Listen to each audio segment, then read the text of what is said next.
High বন্ধুরা, আশা করি তোমরা সবাই ভালো আছো। দেখো, আজকে মঙ্গলবার ছুটির দিন ছিল, তো ঘর থেকে ভেবেছিলাম যে গুরজালি মাছ কিনবই। কেন, গুরজালি মাছ নাই খুব টেস্ট খেতে হয়, খুব ভালো খেতে হয়। তো বাজারে ঘুরছিলাম, ঘুরতে ঘুরতে এই কোথাও সেরকম ভালো গুরজালি মাছ ছিল না। কোনো জায়গায় ছোট ছোট ছিল আর কোনো জায়গায় বড় ছিল। বাট এই ভাইয়ের কাছ থেকে আমরা গুরজালি মাছ দেখলাম, সব জায়গাতেই 600 টাকা দাম ছিল, ছোটোগুলোর দাম ছিল 350-400। এই মাছটাও আমাদের 600 টাকা বলছিল, কিন্তু ভাই 500 টাকা কিলো করে নিল।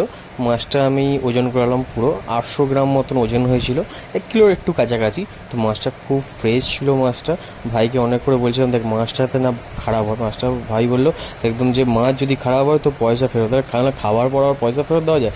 যাই হোক, এরকম হাসি মজাক হলো। মাছটা দেখো খুব সুন্দর কানকো ফেনকো সব বাদ দিয়ে পরিষ্কার করে ও কেটে দিচ্ছে। অ্যাকচুয়ালি ও বাবাই বসে, আজকে ও বসেছে কেন হয়তো জানি না, বাবার কোনো শরীর টরীর খারাপ হয় হয়তো। যাই হোক, মাছটা মানে খুব সুন্দর আমরা মাথা পিস করলাম। মাথা বাদে আমাদের মোটামুটি 7টা পিস হয়েছিল মাছের। দেখো, আর সবাই জানেও গুরজালি মাছ কার মানে তোমাদের বাজারে কেমন কি দাম চলছে না চলছে। আমাদের গার্ডেনরিচ বাজারে এই দাম চলছে। তাও পুরোপুরিভাবে গুরজালি মাছ আসেনি। গুরজালি মাছ আরও বড় সাইজ হয়, খুব দারুণ দারুণ পিস হয়। মানে বলতে গেলে ইলিশ মাছের মতন একটু টেস্ট নাকি খেতে হয় শুনেছি।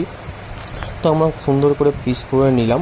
তো দেখা যাক কি হয়, মাছটা রান্না করলে বোঝা যাবে যে কিরম খেতে বা দারুণ খেতে। আমি আগেও খেয়েছি, আগেও মাঝে বাবাই নিয়ে এসেছিলো বাজার থেকে, খুব ভালোই টেস্ট ছিল।